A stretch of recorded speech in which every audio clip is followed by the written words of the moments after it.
எந்த ஒரு வியாபாரமாக இருந்தாலும் அந்த வியாபாரம் இந்த 7 நிபந்தனைகளுக்கு உட்பட்டிருந்தால் அது இஸ்லாம் அனுமதித்த வியாபாரமாக அமையும். ஒன்று, வாங்குபவருக்கும் விற்பவருக்கும் இடையில் உள்ள பொருத்தப்பாடு. 2 பேரும் பொருந்திக் கொள்ள வேண்டும். வாங்குகிறவரும் பொருந்திக் கொள்ள வேண்டும், விற்கிறவரும் பொருந்திக் கொள்ள வேண்டும். அல்லாஹ் குர்ஆனில் இதை சொல்லுகிறார். நபி ஸல்லல்லாஹு அலைஹி வஸல்லம் அவர்களும் சொல்லும்போது, இன்னமல் பைஉ அன் தராதின், வியாபாரம் என்பது பொருத்தப்பாட்டில் தான் அமையும் என்று சொல்லியிருக்கிறார்கள். அப்போ அது விலை கூட குறை என்றதெல்லாம் பிரச்சனை இல்லை. விற்கிறவர் இதை நான் உங்களுக்கு விற்கிறேன் என்று சொல்கிறார், இதை நான் உங்களுக்கு 1000 ரூபாவுக்கு விற்கிறேன் என்றார். வாங்குகிறவர் அதை நான் வாங்கி கொள்கிறேன் 1000 ரூபாவுக்கு சொன்னால் வியாபாரம் நிறைவேறுகிறது. இந்த நேரத்தில் வியாபாரம் செய்த என்னை கொள்ளைக்காரன் என்று யாரும் சொல்ல முடியாது. என்னால் 2 பேரும் பொருந்தித்தான் இந்த வியாபாரம் நடந்திருக்கிறது. 2வது நிபந்தனை, வியாபார உடன்படிக்கையில் ஈடுபடுபவர் பருவ வயதை அடைந்தவராக, புத்தி சுவாதீனம் உள்ளவராக இருக்க வேண்டும்.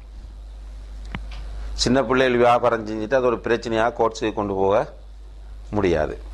அல்லது பைத்தியகாரர்களோடு வியாபார கொடுக்கல் வாங்கலை வைத்து விட்டு அதை போய் ஒரு சட்ட பிரச்சனையாக ஆக்க முடியாது. ஏனென்றால் அவர்களோடு செய்கின்ற வியாபாரம் செல்லுபடியானதாக அமைய மாட்டாது. 3வது, பொருளை விற்பவர் குறித்த பொருளுக்கு சொந்தக்காரராக இருக்க வேண்டும். இப்போ ஒரு பொருளை விற்கிறேன் என்றால் இந்த பொருளை நான் விற்க முடியாது. இப்போ என்னிடத்தில் இந்த பொருள், இந்த மைக் இருக்கிறது என்பதற்காக வேண்டி யார் இந்த மைக்கை வாங்குவார் என்று சொல்ல முடியாது. அல்லது இந்த ரெக்கார்டர், பெருமதியான ஒரு ரெக்கார்டர் இருக்கு, இது யார் வாங்க போறீங்கன்னு நான் கேட்கிறேன். ஒருவர் நான் வாங்க வாரேன் என்று சொல்றார். தெளிவா தெரியும் இது என்னுடையது அல்ல என்று. இது யாரோ வந்தவர் ரெக்கார்ட் பண்ணுவதற்காக வைத்திருக்கிறார். யாருடைய ஒரு பொருளை நான் விற்க முடியாது. அப்படி விற்றால் அது கூடாது, தெரிந்து கொண்டு வாங்கினால் அதுவும் கூடாது. 4வது நிபந்தனை, விற்கப்படும் பொருள் பயன்படுத்துவதற்கு அனுமதிக்கப்பட்டதாக இருக்க வேண்டும். விற்கப்படும் பொருள் பயன்படுத்துவதற்கு அனுமதிக்கப்பட்டதாக இருக்க வேண்டும். இஸ்லாத்தில் ஹராமாக்கப்பட்ட ஒரு பொருளை விற்கக்கூடாது. உதாரணமாக, ஒரு சாமி படம் நம்மளோட வீட்டில் வைக்க முடியுமா என்றால் வைக்க முடியாது. அப்ப சாமி படத்தை விற்க கூடாது. அதுபோல போதையை ஏற்படுத்தக்கூடிய ஒரு பொருளை நம்ம பயன்படுத்த முடியாது, யாருமே பயன்படுத்த முடியாது. அப்ப போதைப் பொருளை விற்கலாமான்னு கேட்டால் விற்க கூடாது. அப்ப விற்கப்படுகிற பொருள், வியாபாரத்திற்கு உள்ளாக்கப்படக்கூடிய அந்த பொருள் பயன்படுத்துவதற்கு அனுமதிக்கப்பட்டதாக இருக்க வேண்டும். 5வது, விற்கப்படும் பொருள் ஒப்படைக்க முடியுமானதாக இருக்க வேண்டும். இப்ப நான் ஒரு பொருளை விற்கிறேன் என்றால் அதை ஒப்படைக்கிறதுக்கு என்னால முடியும். முடியாத ஒன்றை விற்க முடியாது. சில நேரங்களில் நிற்கிற ஒரு புறாவை நான் உங்களுக்கு விற்கலாம். ஏனென்றால் அதை பிடித்து ஒப்படைக்க என்னால் முடியும். என்னுடைய வீட்டில் நான் வளர்க்கக்கூடிய புறா, அது நான் திறந்து விட்டால் போய் வெளியில் நிற்கும், பிறகு நான் கூப்பிட்டால் வரும். இதை நான் விற்கலாம். ஆனால் ஒரு காட்டு புறா பறந்து கொண்டிருக்கிறது, அதை நான் உங்களுக்கு விற்கிறேன் என்று ஒரு வேட்டை வாடக்கூடிய ஒருவர், அல்லது ஒரு மானை உங்களுக்கு விற்கிறேன் என்று விற்க முடியாது. சுவர் இல்லை, ஒப்படைக்க முடியும், முடியாமல் போகும். முயல் ஒன்றை காட்டி இந்த முயலை வாங்குறீங்களான்னு கேட்கிறது. நம்ம வாங்கினோம்னால் அந்த வியாபாரம் கூடாது. ஏன்? இது ஒப்படைக்க முடியுமான்னு சொல்ல முடியாது.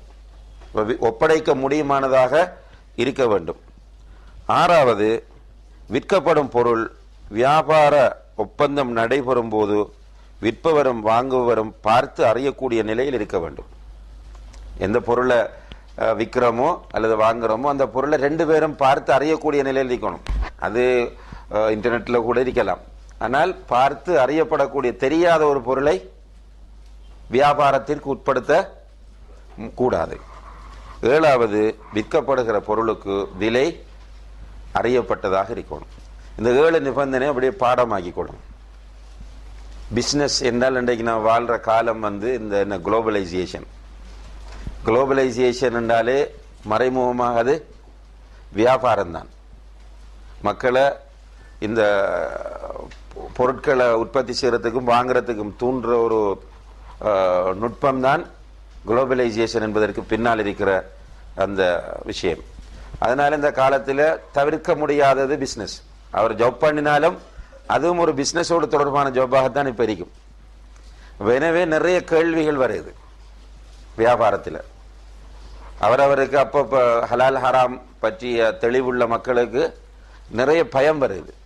இந்த பிஸ்னஸ் பண்ணலாமா பண்ணக்கூடாதாண்டு ஒவ்வொன்றுக்கும் தனித்தனிய தலீல்கள் தேட சில நேரம் முடியும், சில நேரம் முடியாமல் போகும். ஆனால் இந்த 7 நிபந்தனைகளும் நினைவில் இருக்குமாக இருந்தால் இந்த 7 நிபந்தனைகளையும் அப்ளை பண்ணி பார்க்கறது, அந்த குறிப்பிட்ட வியாபாரத்தில் ஏற்படக்கூடிய கேள்விக்கு இந்த 7ஐயும் அப்ளை பண்ணி பார்த்து பொருந்துமாக இருந்தால் அந்த வியாபாரம் நம்ம செய்யலாம் என்ற முடிவெடுக்கலாம். பொருந்தல்லைன்னு சொன்னால் சிக்கலான வியாபாரம் என்ற ஒரு நிலைப்பாடு நமக்கு வரக்கூடியதாக இருக்கும்.